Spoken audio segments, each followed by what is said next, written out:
Merhaba arkadaşlar.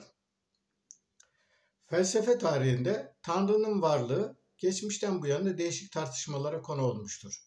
Bu konuda değişik kanıtlar ortaya konulmuş. Bu kanıtlar üzerine sonu gelmez tartışmalar sürdürüle gelmiştir. Birçok filozofun da yer aldığı bu tartışmaların ayrıntılarına girmeyeceğimi daha önce belirtmiştim.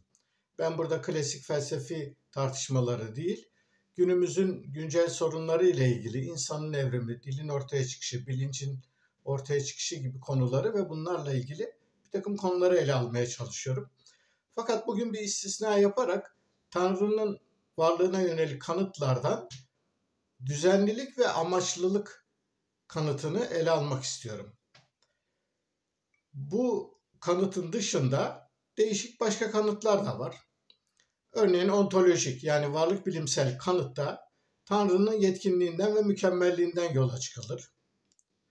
İnsan gibi kusurlu bir varlığın yetkin ve kusursuz bir varlığı düşünebilmesi olanaksız olacağına göre böyle bir varlık olması gerekir ki onu insan tahayyül etsin denilir. Ontolojik kanıt kabaca budur. Kozmolojik kanıtta ise nedensellikten yola çıkılır. Her şeyin bir nedeni vardır ama bu nedenselliği geriye doğru takip ettiğimiz zaman mutlaka bir ilk hareket ettirici, ilk oluşturucu bir gücün olması gerekir. Bu güç de Tanrı'dır. Evren bilimsel yani kozmolojik kanıt kabaca budur. Üçüncü bir kanıt Tanrı'nın varlığını ahlaka dayandırır.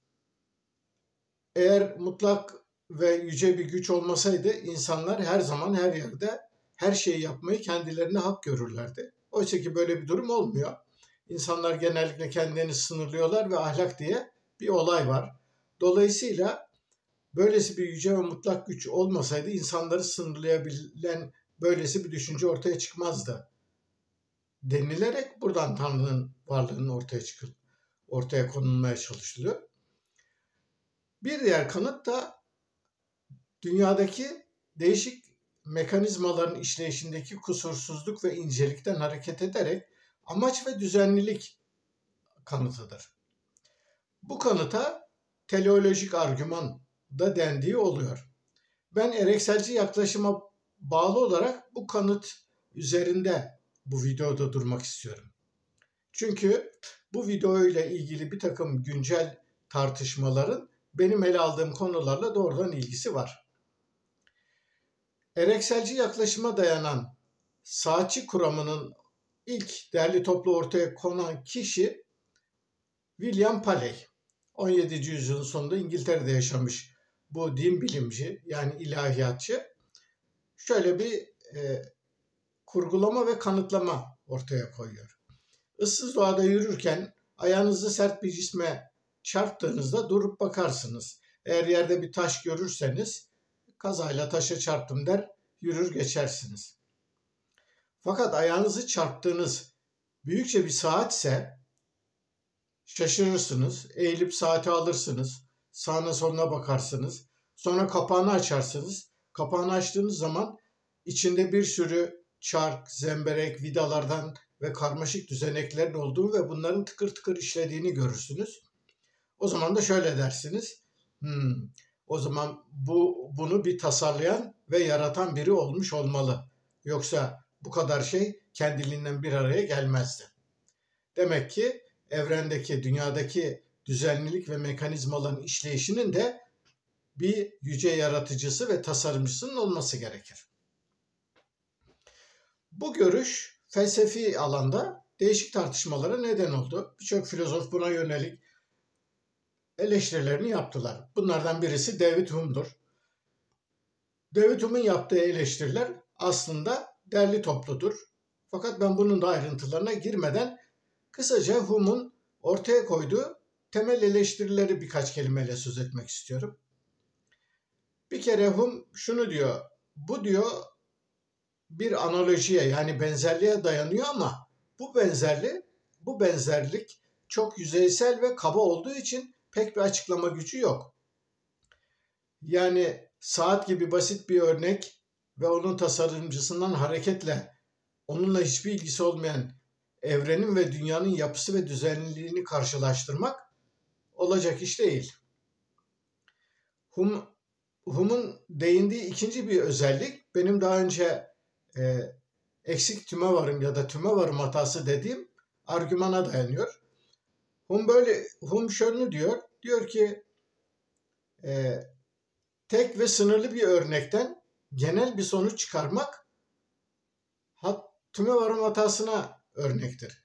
Dolayısıyla yerde bulduğum bir saat, insan yapımı bir saatten evrenin işleyişi ve tasarımcısının özelliklerini ortaya koymak olanaksızdır. Yani basit bir örnekten bu kadar genel bir sonucu çıkaramazsın. Bu bir tümevarım hatasıdır. Hume'un değindiği bir başka eksiklikte bu düşüncenin insanı merkez alan, saatin yapımcısıyla evrenin yapımcısını basitçe birbirine özdeşleştirmeye çalışan antropomorfik, yani insan merkezci bir anlayıştır. Dolayısıyla bu insan merkezci anlayışla sorunun çözümü olanaklı değildir. Daha önce dediğim gibi ben bu tür tartışmaların ayrıntılarına girmiyorum. Benim bu videolarda işlediğim konular güncel insanı ve insanın ortaya çıkmasıyla ilgili bir takım sorunları ele almak. Fakat bu saatçik teorisini ele alacağım. Çünkü bu teoride ortaya konulan bir takım görüşler günümüzdeki yaratılışçıların, özellikle ABD'deki akıllı tasarım denilen anlayışı ortaya koyanların sık sıkla Darwinizme ve evrim teorisine yönelik eleştirilerinde basamak noktası ettikleri bir anlayış. Dolayısıyla bu anlayış üzerine kısaca durmak gerekiyor. Şimdi akıllı tasarımcılar dediğim aslında yaratılışçı anlayışı savunan insanlar bunlar. Fakat doğrudan doğruya evrim teorisine ve Darwinizme karşı çıkamadıkları için, çünkü bilimsel kanıtlar bu teorinin doğruluğunu ve yaygınlığını ortaya koyduğu için, tıpkı bir dönem Vatikan'ın yaptığı gibi onlar da evrim teorisiyle didişmeyi bırakıp dolaylı yollardan evrim teorisinin yanlış ve eksik olduğunu ortaya koymaya çalışıyorlar. Akıllı tasarım denilen görüşün özünde bu var. Yani bu dünya öylesine karmaşık ve öylesine değişik mekanizmalardan oluşuyor ki bunların Darwinci teorinin söylediği gibi kendiliğinden oluşan mekanizmalarla ve işleyişlerle bugünkü halini alması olanaksızdır. Mutlaka bütün bunların bir tasarlayıcısı ve ön planlayıcısının olması gerekir. Bu da doğal olarak Tanrı'dır demeye getiriyorlar. Ama bilimsel dünyada ve eğitimli insanlar arasında kendilerini tartıştırabilmek için din bilimsel biçimde bu kuramlarını açıkça ortaya koymayıp dolambaçlı yollardan bunu söylemeye çalışıyorlar. Peki bunu nasıl yapmaya çalışıyorlar? Bunu değişik örnekleri sürekli medyaya pompalayarak yapmaya çalışıyorlar. Buna ilişkin birkaç tane basit örnek vereceğim. Yani bu vereceğim örnekler o kadar böyle Amerika'da özellikle güncel ve kültürel yaşamın her tarafına sinmiştir ki, örneğin çocuk çizgi filmlerinde, talk show programlarında, belgesellerde ve bir takım eğitim programlarında, televizyonlarda falan bunlar sinsice gündeme getirilip tartışılmaya ve böylelikle akıllı tasarım görüşü işlenmeye çalışıyor. Şimdi örneklerimizden birincisi Boeing 747 örneği. Şimdi akıllı tasarımcılar şöyle diyorlar. Büyük bir kasırganın başladığını düşünelim. Yüzlerce kilometre hızındaki bu kasırga önüne ne varsa kasıp kavuruyor.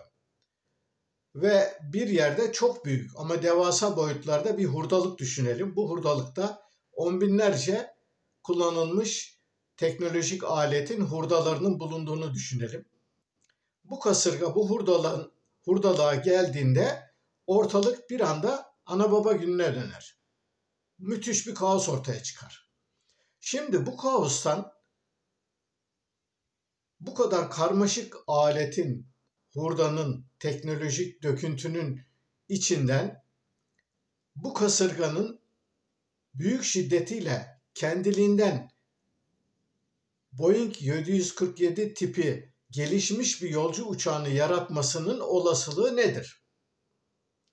Bu olasılıkla ilgili hesaplamalar yapıldığında bulunan rakam yaklaşık olarak 10 üzeri 120 gibi olanaksız bir rakam. Çünkü 10 üzeri 120 sayısı matematikte karşılığı olmayan bir sayı.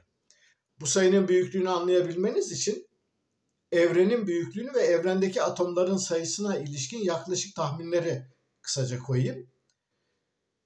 Bildiğiniz gibi evrende yaklaşık, bilim insanlarının söylemelerine göre 400 galaksi var. Her galakside yaklaşık 300-400 büyük yıldız olduğu düşünülüyor. Bu yıldızların sayısız gezegenlerinin olduğunu düşünüldüğünde evren bu kadar devasa bir büyüklük. Bilim insanları yaptıkları hesaplamalarla evrendeki bütün bu maddeyi oluşturan atomların sayısının yaklaşık 10 üzeri 80 olabileceğini düşünüyorlar. Yani bir yapılan bütün hesaplamalar evrende olabilecek atom sayısının 10 üzeri 80 olduğunu ortaya koyuyor. Şimdi biraz önceki örnekte bir kasırganın büyük bir hurdalıktaki çerçöp yığınından tesadüfen bir Boeing 747'yi yaratabilmesi için gereken olasılık miktarının 10 üzeri 120 olduğunu söylemiştim. Yani bu aklın alabileceği bir rakam değil. Şimdi buradan hareketle akıllı tasarımcılar şunu diyorlar. Yani bu kadar Boeing 747'yi yaratmak için tesadüfen gerekli olan olasılık sayısı bu olduğuna göre Darwin ve evrim teorisini savunanların ortaya koydukları gibi canlılığın sıfırdan tamamen tesadüflerle bugünkü halini alabilmesi olanaksız ve akıl dışı bir olaydır. İkinci bir örnek, büyükçe bir salonda 100 masanın başına oturmuş 100 maymun önlerindeki daktiloların tuşlarını sürekli olarak vuruyorlar. Rastgele takır tukur vuruyorlar. Bu 100 maymunun önlerindeki 100 daktiloya rastgele vurarak Shakespeare'in herhangi bir sonesini yaratabilme olasılıkları nedir? Bunu hesaplıyorlar. Bu hesaplamadan ortaya çıkan sonuç da biraz önceki örnekten farklı değil. Yani evrendeki 10 üzeri 80 atomun yanında bu maymunların bir soneyi yaratabilme olasılıkları çok daha yüksek bir rakama ulaşıyor. Buradan hareketle yine aynı sonuç. Yani dünyamız, evren, canlılık kendiliğinden bir biçimde ortaya çıkamaz. Amaç ve düzenliliğe dayanan Paley'in saatçi teorisinde ortaya koyduğu anlayışın değişik bir versiyonu, onun utangaç bir biçimi. Bu akıllı tasarımcıların ortaya koydukları bu anlayış kulağa hoş geliyor fakat atladığı bir takım gerçekler var.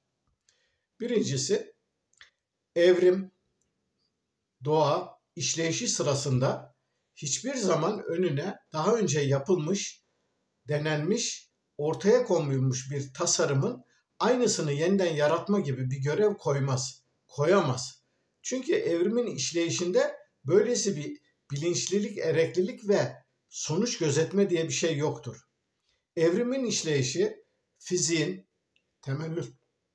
temel olarak fiziğin, ona bağlı olarak kimyanın ve biyolojinin yasalarına göre kendi nedensellikleri içerisinde işleyen bir mekanizmaları vardır. Ve dolayısıyla bunlar sadece bir kerelik işleyişler olarak devam ederler. Çünkü herhangi bir oluşmuş bir şeyin aynısını moleküler düzeyde oluşturmaya çalışmak zaten baştan olanaksız bir iştir. Somut bir örnek olarak insan vücudundan söz edelim. İnsan vücudunda yaklaşık 80 trilyon hücre var. Eğer moleküler, atomik düzeye ve hücresel düzeye ineceksek bunu tartışmaya hakkımız var. 80 trilyon hücrenin çok önemli bir kısmı sürekli yenileniyor. Saçınızda, tırnağınızda, göz kapağınızda, her tarafınızdan dökülen hücre kırıntılarını düşünün. Bunlar sürekli yenilenmek durumunda. Artı vücudumuzda 80 trilyondan çok daha fazla bakteriler var, mikroplar var yani. Yalnızca bağırsaklarımızda 100 çeşit bakteri var. Dolayısıyla vücudumuzdaki bu milyonlarca, milyarlarca bakterinin sürekli dönüşüm halinde olduklarını, bir kısmının yok olduğunu, bir kısmının yeniden ürediğini ve sürekli olarak vücudumuzun bir yapbozdan geçtiğini, bizim vücudumuzun aslında basitçe bir hücreler yığını olmaktan öte değişik organik yapılardan oluşan bir koalisyon ya da bir bütünsel bir mekanizma gibi olduğunu düşünürsek, demek ki doğada her olay, her canlı, her birey aslında benzersizdir. Yani tek yumurta ikizleri bile günlük yaşamda mutlaka görmüşsünüzdür. Birbirlerinden sayısız konuda çok farklı olabiliyorlar. Biçimsel olarak, fiziksel olarak benzer olsalar da birçok şeyleri her açıdan farklıdır. Akıllı tasarımcıların çok sevdikleri ve hoşlandıkları benzetmelerden birisi de şudur. Doğadaki bir takım hassas denge ve işleyiş mekanizmalarına bakarak bunların olmamaları durumunda ortaya çıkacak büyük felaketlerden söz etmekten çok hoşlanıyorlar. Örneğin dünyanın güneşe ve aya olan uzaklıkları. Dünyanın güneşe ve aya olan uzaklıklarının birkaç kilometre farklı olması durumunda ortaya çıkabilecek gerçekten felaket anlamına gelebilecek çok sayıda olay var. Bunları ballandıra anlatarak hassas dengenin ne kadar önemli olduğunu ortaya koymaya çalışıyorlar. Evet, doğrudur, dünyanın güneşe ya da aya olan uzaklığındaki birkaç kilometrelik farklılık çok büyük sonuçlara yol açsa bile, ama burada göz ardı edilmemesi gereken şudur. Dünya zaten güneş ve aya o uzaklıklarda olduğu için bugünkü özellikler ortaya çıkabildi. Yani o uzaklıklar olmasaydı ne dünyada yaşam olacaktı, ne bugünkü düzenlilikler olacaktı, ne de biz olabilecektik. Dolayısıyla burada akıllı tasarımcıların yaptıkları at arabasını atların önüne koymak oluyor. Ne demek bu? Bu İngilizce'de sık sık kullanılan bir deyimdir. Bu deyim esas olarak neden-sonuç ilişkisini ters kuran, yani sonucu neden gibi göstermeye çalışanları uyarmak için kullanılır. Basit bir örnek vereyim. Örneğin çocuğunuz çok kolay biçimde ve çok sık yalan söylüyorsa çocuğa hemen yalancı, bunun yapısında yalancılık var yaftasını koymamak gerekir. Önce sorulması gereken soru şudur. Bu çocuk bu kadar çok yalanı bu kadar kolay ve rahat biçimde nasıl söylüyor ve kimden öğrendi bunu? Eğer bu soruyu sorup yanıtı kendimiz ya da yakın çevremizse o zaman at arabasını atların önüne koymuşuz demektir. Çünkü çocuğun yalancı olması bir neden değil, sonuçtur. Yani çocuk yalancıdır ama onu bizden ya da yakın çevremizdeki başka birilerinden öğrenmiştir. Şimdi bizim akıllı tasarımcıların yaptığı da bu. Yani dünyanın güneş ve ay ile olan ilişkisinden ortaya çıkmış düzenlilik ve sonuçların aslında neden olduğunu ortaya koymaya çalışıyorlar. Oysa ki konması gereken tam tersiydi. Yani o ilişki ve neden, dünyanın güneş ve aya olan uzaklığı neden, onun sonucu olarak bugünkü dünyadaki mekanizmalar var. Bu mekanizmalar olduğu için oraya doğru, geriye doğru gitmek at arabasını atların önüne koymaktan başka bir anlama gelmiyor. Akıllı tasarımcıların verdikleri bir başka örnek, damarlarımızdaki kan ve diğer vücut sıvılarındaki tuz oranının hassas dengesiyle ilgili. Yani gerçekten öyle, binde birlik hatta binde birlikten daha az oranda bir oynama tuz oranında vücudumuzda onarılmaz yıkımlara ve zararlara yol açabilir. Dolayısıyla bu kadar ince bir ayarın yapılmış olmasının da mükemmel bir örnek olduğunu ve akıllı tasarımın çarpıcı bir örneğini olduğunu söylüyorlar. Ama şimdi burada da aslında at arabasını atların önüne koyuyorlar. Neden? Çünkü bizim vücudumuzdaki tuz oranının varlığı aslında deniz suyundaki tuz oranının aynısıdır. Yani milyonda bir farklılık olabilse de esas olarak aynısıdır. Neden aynısıdır? Çünkü farklı bir tuz oranıyla bizim atalarımız, yani Darwin evrim teorisine göre ilk ata formlar eğer farklı bir tuz bileşimine sahip olsalardı zaten hayatta kalamazlardı. Yani onlar deniz suyunun tuz oranına uyarlı bir biçimde gelişmek zorundalardı ve onlar öyle olduğu için bugün biz varız. Dolayısıyla bu bizdeki tuz oranının varlığından hassas bir dengeye gitmek yerine zaten canlıların tuz oranlarının deniz suyunun tuz oranına uyarlanarak geliştiğini düşünmek esas olan ve doğru olan budur. Sanırım ne demek istediğim kabaca verdiğim bu örneklerle anlaşılmıştır. Şimdi akıllı tasarımcıların ortaya koydukları anlayışın ne kadar dayanaksız ve temelsiz olduğunu ortaya koymak için onların deyimiyle eşrefi mahlukat, yani bu dünyadaki varlıkların en yücesi ve en kusursuzu olan insanı ele alalım. Akıllı tasarımcılara göre insan en gelişmiş varlık ve varlıklar zincirinin en tepesinde yer alıyor. Peki gerçek bu mu? Gerçeğin bu olup olmadığını anlayabilmek için magazin basınına birazcık izlemek yeterlidir. Yani geçmişte fil adam örneğinden başlayarak günümüzde Siyam ikizleri örneklerinden geçerek çok değişik, deyim yerindeyse hilkat garibeleri olarak adlandırılan birçok canlının ortaya çıktığını görüyoruz. Yani örneğin 3 ayaklı doğan bebekler, kuyruklu doğan bebekler, acayip vücutlarındaki farklı organların farklı yerlerde çıkan bebeklerle ilgili sayısız haber görebilirsiniz. Fakat ben bunların ayrıntılarına girmeyeceğim. Önemli olan bugün normal sıradan insanların vücut yapıları ve onlardaki kusurlardan söz etmek istiyorum. Bir kere bizim vücudumuzda birçok sorunlu organ olduğunu hepiniz biliyorsunuz. Örneğin sık sık tehlikeli sonuçlara yol açabilen apandisit dediğimiz kör bağırsak bize primat atalarımızdan kalmış bir organ. Bugün körelmiş bir organ. Neden körelmiş bir organ? Çünkü eskiden ağaçlarda yaşadığımız ve vejeteryan, yani bitki ağırlıklı beslendiğimiz için ağaç yapraklarını ve değişik meyveleri yemek için bu yapraklardaki selülozu sindirebilmek için apandisitin bulunduğu bağırsak bölümüne ihtiyacımız vardı. Ama daha sonra et ağırlıklı diyete geçtiğimiz zaman bu organın işlevi yok oldu. Köreldi ve dolayısıyla bugün başımıza sık sık sorunlar çıkaran bir organ haline geldi.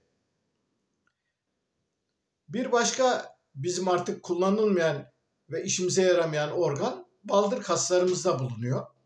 Ağaçtaki maymunların hareketlerini sağlayan, ayaklarının kavrama ve tutmasına yarayan bu kas bugün bizde de var fakat hiçbir işe yaramıyor. Çünkü öyle bir insan ayağa kalktığı için yürümeye doğru mekanizmaları geliştiği için bu kası kullanmıyoruz. Benzer bir şekilde memelilerde olan kulakları değişik yönlere hareket ettirip sesi algılamaya çalışan bazı kaslar vardır. Bunlar da bizde hala mevcut ki bazı insanlar kulaklarını oynatıp sağa sola bir takım hareketler yaptırabilirler. Mutlaka görmüşsünüz ya da duymuşsunuzdur. Ama genel olarak insanlarda bu kas iş görmez. Dolayısıyla bu da bizim için bir kusur Ama hala vücudumuzda kalıntılarını sürdürüyoruz. Kuyruk sokumumuz var. Çünkü kuyruk sokumu eskiden kuyruğun bağlandığı bir vücut bölümüydü. Oysa ki insanın atalarında kuyruk ortadan kalktığı için buna ihtiyaç yok. Ama bu kemik, bu kalıntı hala varlığını sürdürüyor. Körelmiş organlara ilişkin başka örnekler de vermek mümkün, fakat ben konuyu daha da fazla uzatmamak için esas sorunumuza geçeceğim.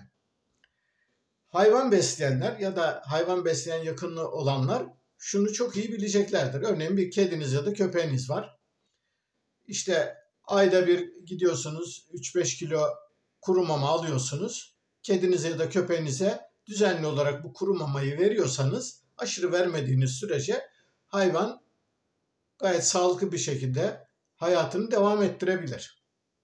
Kırsal alanda da örneğin köpeklere, çoban köpeklerine yal dediğimiz değişik tahıllardan oluşan bir yiyecek verilir. Ve hayvancağız yıllarca bunu yiyerek yaşayabilir. Peki kedi ve köpeğin yediği türden bir beslenmeyle bizim hayatımızı sürdürebileceğimizi tahayyül edebilir misiniz? Düşünebilir misiniz? Düşünemezsiniz. Neden?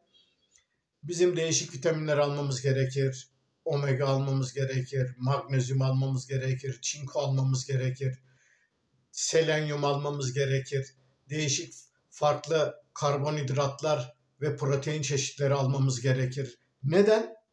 Çünkü bizim vücudumuz o kadar kusurlu ve eksik bir vücut ki sıradan bir kedi ve köpeğin kendisinin üretebildiği çok sayıda vitamin ve bileşiği bizim vücudumuz hiçbirisini üretemiyor. Bizim üretebildiğimiz tek şey güneşten aldığımız ışık enerjisini D vitaminine çevirebiliyoruz. Onun dışında örneğin bizim için çok önemli olan C vitaminini kesinlikle dışarıdan almak zorundayız. Geçmişin gemicilerinin başlarının belası iskorbit hastalığının temel nedeni yeşil sebze, meyve yani C vitamini alamamaktı. Ama bizim kedilerimiz, köpeklerimize C vitamini, yeşillik falan vermesek bile onlar C vitamini eksikliğini hissetmiyorlar ki C vitamini vücuttaki bir takım temel işleyiş mekanizmaları açısından hayati önemlidir. Dolayısıyla vücudumuz bir takım vitaminleri üretme yeteneğinde olmadığı için çok değişik ve zengin bir beslenme diyeti uygulamak zorundayız. Bu bizim için çok sınırlayıcı bir kusur. Bizim için çok önemli, sınırlayıcı bir diğer hayati kusur gözlerimizdir. Herkes çevresinde gözlüklü olan ya da gözlük kullanmasa da gözlerindeki değişik hastalıklardan muzdarip sayısız insanın varlığını bilir.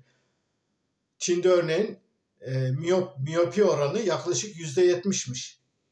Batı ülkelerinde %30-40 arası göz kusurlarının olduğu söyleniyor. Bizde herhangi bir sayı var mı, rakam var mı bilmiyorum. Fakat çevremize baktığımız zaman bizdeki durumun da farklı olmadığını görebiliyoruz. Peki bu kadar büyük kusurun nedeni ne? Bunun değişik nedenleri var. Bir kere bizim göz yuvarımız tam bir küre değildir. Arkaya doğru basıktır. Bu da odaklanma sorunu yaratır. Çünkü dışarıdan gelen ışık retineye ulaşana kadar bu tam küre olmayan basık gözümüzde daha fazla yol almak zorunda kalır ve bu da retinanın üzerine değişik kusurlar biçiminde ışığın düşmesine neden olur. Ve buna bağlı olarak örneğin bizim retinamızdaki göz hücreleri terstir. Oysa ki diğer hayvanların bir kısmında olması gereken yöndedir. Yani ışığı karşıdan alacak biçimdedir. Bizimkisi ise karanlık göz çukurumuzda ters olarak konumlanmıştır. Yani bunun ciddi bir kusur olup olmadığı tartışması sürüyor, ayrı mesele, ama burada anlatmak istediğim gözlerimizdeki ciddi kusurların ne kadar önemli olduğu. Hepinizin bildiği bir başka ciddi kusurumuz dişlerimizdir. Özellikle son yıllarda diş hekimlerine çok büyük iş düşmektedir. Sürekli olarak çevremizde dişlerine tel taktırmış insanlar görüyoruz. Neden? Çünkü azı dişlerimizin çoğu bugün eskisi işlevlerini görmüyorlar. Görmemeleri gerekiyor. Çünkü bitki ağırlıklı beslenmiyoruz. Yani geviş getiren hayvanlar günde 10-15 saat geviş getirirler. Yedikleri selülozlu lifleri parçalayabilmek için azı dişlerini çok kullanırlar. Ama biz et ağırlıklı beslendiğimiz için azı dişlerine ihtiyacımız yok. Teorik olarak 32 dişimiz var deniyor ama birçok insan günümüzde 28 dişle ya da daha azıyla da doğabiliyorlar. Dolayısıyla dişçilerin çoğu bu azı dişlerini çekmek zorundalar. Çünkü çekmedikleri zaman ağızda, çenede deformasyonlara ve çok büyük sorunlara yol açıyor. Dolayısıyla dişlerimiz de bizim bugün büyük bir sorun kaynağı. Bu da bizim vücudumuzdaki önemli kusurlardan birisi. Bir başka çok önemli kusurumuz, hepinizin bildiği gibi alerjilerdir. Yani alerjiden muzdarip olmayan insan hemen hemen yok gibidir. Peki bu kadar çok alerjiden muzdarip olmamızın nedeni ne? Bizim bağışıklık sistemimizin kusurlu olması. Çünkü bağışıklık sistemimiz mükemmellikten o kadar uzak ki dostlu düşmanı ayırt edemiyor. Bazen vücudumuzun kendi içerisindeki normal hücrelere, normal bileşiklere de tepki gösteriyor ve dolayısıyla alerjiyle ilgili hastalıklar büyük bir artış göstermiş durumda. Bunların temel nedeni de bizim bağışıklık sistemimizdeki zayıflıklar ve kusurlardır. Bunun benzeri bir olay kanser örneğidir. Bildiğiniz gibi kanser sınırsız ve hiç durmayan hücre büyümesi demektir. Bu hücre büyümelerinin bazı nedenleri egzojen, yani dış nedenlerden kaynaklansa da önemli bir kısmı vücudumuzun kendi içinden kaynaklanır. Vücudumuzdaki bağışıklık sistemi bir takım hücrelerimizin işleyişini düzenleyemediği için ve bu hücreler, örneğin vücudumuzda çok sayısız hücreler var. Bu hücrelerin çok büyük bir bölümü belli bir süre faal olur. Daha sonra kendi kendine intihar dediğimiz bir mekanizmayla faaliyetlerini durdurur, yok olurlar. Ama bizde bu iş o kadar kusurlu bir düzeneğimiz var ki birçok hücre durdurak bilmeden büyümeye devam ediyor. Kanser dediğimiz esasında budur. Dolayısıyla burada da çok ciddi sorunlarımız var. Herhalde konuyu daha fazla uzatmama gerek yok. Zaten vaktim de bitmek üzere. Verdiğim bu örnekler akıllı tasarımcıların kusursuz ve yetkin insan anlayışının nedenli çürük temellere dayandığını, bizim de doğanın basit bir parçası olduğumuzu, bunlara dikkat etmezsek hiç aklımızın ucundan geçmeyen kötü sonuçlarla ileride karşılaşabileceğimizi, dolayısıyla çevremizi ve dünyayı ve atmosferi ve doğal çevreyi korumamızın ne kadar önemli olduğunu ortaya koyuyor. Daha sonra görüşmek üzere, hoşça kalın.